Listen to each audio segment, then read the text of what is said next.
આજકાલ digital arrest જેવા શબ્દો વારંવાર સાંભળવા મળી રહ્યા છે. તો ડિજિટલ ફ્રોડના પણ અનેક બનાવો બની રહ્યા છે. લોકોને છેતરવા માટે નવી નવી પદ્ધતિનો ઉપયોગ કરવામાં આવે છે.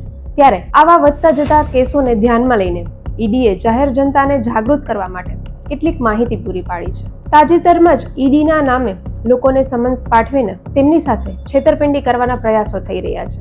ત્યારે ઈડીના અધિકારીઓ જણાવે છે કે સમન્સ છે તે સિસ્ટમ દ્વારા જારી કરવામાં આવે છે અને ઈડીએ સમન્સ અસલી છે કે નકલી તે જાણવા માટેની 2 રીતો પણ જણાવી છે. તો ચાલો શું છે આ બંને રીતો તે જાણીએ. પ્રથમ રીતની વાત કરીએ તો તમારા મોબાઈલનો ઉપયોગ કરીને સમન્સ પર છાપેલા QR કોડને સ્કેન કરો. સ્કેન કરવા પર ઈડી વેબસાઇટનું પેજ ખુલશે. તે પેજ પર સમન્સ પર લખેલ પાસકોડ દાખલ કરો.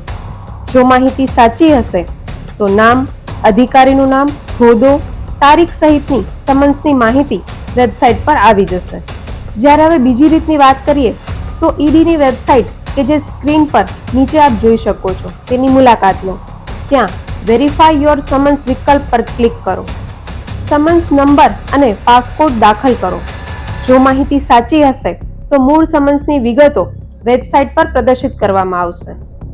આ ઉપરાંત ઈડી કહે છે કે ડિજિટલ અરેસ્ટ કે ઓનલાઈન અરેસ્ટ જેવો કોઈ કાયદો છે જ નહીં. ઈડી હંમેશા કાયદાને અનુસરીને રૂબરૂ પ્રક્રિયા જ કરે છે.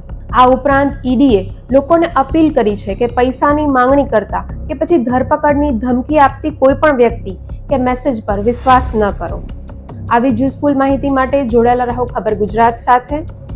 આપની આસપાસ તમામને આ વિડીયો અત્યારે જ ફોરવર્ડ કરો. જય હિન્દ, જય ભારત.